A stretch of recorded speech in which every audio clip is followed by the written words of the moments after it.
So the other day I found a penny on the ground and I decided to pick it up. You see, in my eyes there are two kinds of people in this world. There are the kinds who sees a penny for the perfectly good tinder that it is. Perfectly valid, perfectly fine currency, and they pick it up because maybe one day that penny will turn into $100. But then you have the other kinds of people, the people whose egos have sort of taken over their bodies, the fools ultimately, and they think there's some kind of god, that they were sculpted by God himself, and they're too good for a penny. Obviously, I'm the former. One cent might not seem like a lot, but you want me to let you in on a little secret?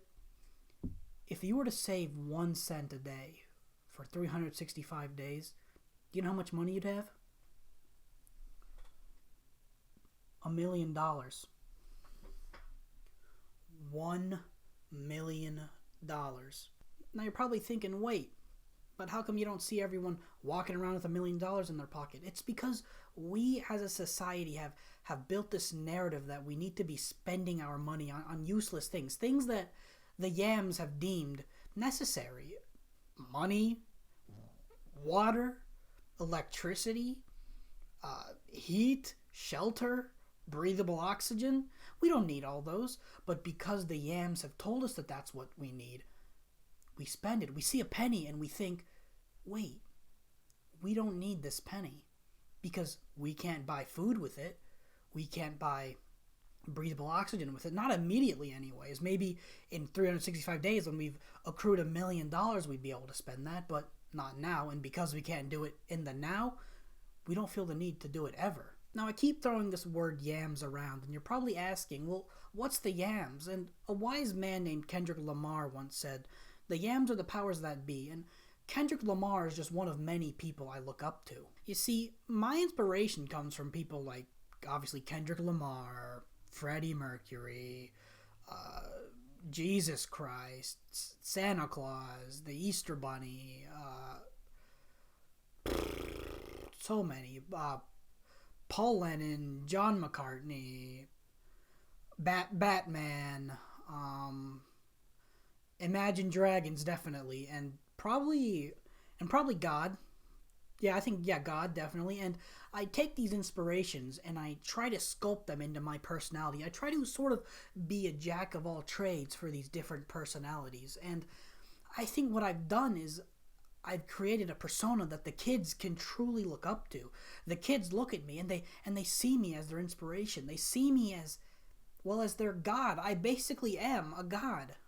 You know, I tell the kids, every cent counts. Every cent counts. Because in this day and age, the most important thing you can do is stay humble, stay wealthy. Someone like me, I'm obviously constantly being bombarded with fans. I can't even take a stroll outside without someone calling me out or asking for an autograph.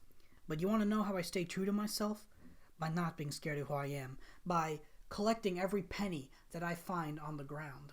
When I was a young boy, I knew another kid named Damien. And me and Damien, we were the best of friends. We would hang out together. We would play video games. We'd watch movies. We'd share secrets. And then, one day, Damien just changed.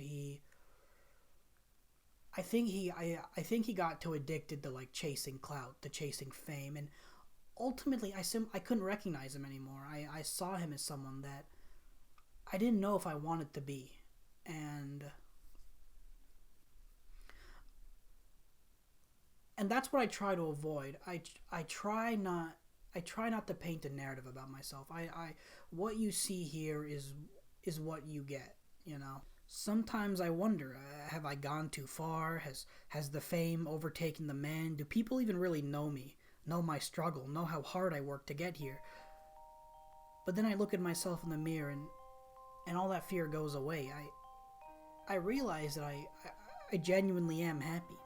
But Damien, he's confused. He doesn't know what to do. I think he's walking down this path and he doesn't even know if it ends or not. He doesn't know where it goes, and ultimately he's lost.